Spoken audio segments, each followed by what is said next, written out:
वर्तमान समय में इतने रोग फैले हैं कि आदमी इससे बचना बड़ा मुश्किल है। तो इसके बारे में एलोपैथी के पास में कोई सटीक इलाज नहीं है। यदि किसी के प्रॉब्लम हो तो आयुर्वेदिक ही इसका समाधान है और आयुर्वेदिक की दवाई से ही शरीर में समस्त बीमारियों का इलाज किया जा सकता है। एलोपैथिक सिर्फ दर्द निवारक है, वो दर्द को कम कर सकता है और नसें हमारी सुन्न कर सकता है, बाकी ये कोई इलाज इसका नहीं है। तो ये लगभग 10-15 साल हो गए हैं, दिनों दिन बीमारियां बढ़ती जा रही है। बीमारियां बढ़ने का कारण क्या है? एक तो हमारा जो आजकल खान पान है वो शुद्ध नहीं है। दूसरा, हमारे शरीर में शक्ति नहीं है इन रोगों से लड़ने की। इसलिए जो भी हमारे घर में आजकल सब्जी बन रही है, उस सब्जी में आवश्यक तत्व है ना, वो सब नष्ट हो जा रहे हैं। यही आयुर्वेदिक औषधि है, जैसे मिर्च है, धनिया है, हल्दी है, लहसुन है, जीरा है।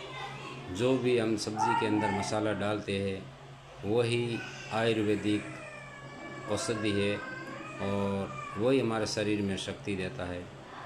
तो एक तो आप कॉपर, जिसको हम गिल्टी कहते हैं, उसके बर्तन में सब्ज़ी कभी मत बनाओ, क्योंकि ये है रोगों की खान है। सबसे ज़्यादा रोग इससे पनपते हैं। दूसरा, हमारे घर में सरसों या तिल्ली का तेल यूज़ करो। और ये जो कहते हैं ना फॉर्चून है न वो चून है न वो, ये बिल्कुल ही बेकार है। ये सबसे घटिया किस्म का तेल है। इस तेल को समस्त जन से निवेदन है कि ये तेल बिल्कुल ही बंद कर दो और तिल्ली और सरसों का तेल यूज़ करो, तो हमारे शरीर में आधी बीमारी का समाधान हो जाता है। इसलिए क्योंकि जो हम आजकल मजदूरी करते हैं पैसे बचत करने के लिए, लेकिन यदि किसी के प्रॉब्लम हो जाती है तो जो भी इकट्ठा किया हुआ धन वो एक ही क्षण में चला जाता है। फिर हम तो गरीब के गरीब ही रहते हैं। इसलिए समस्त माताओं और बहनों से निवेदन है कि आप विशेष करके इस पर गौर किए करें, तो हमारा स्वास्थ्य में सुधार होगा और हमारा धन भी बचत होगा और हमारा शरीर भी स्वस्थ रहेगा।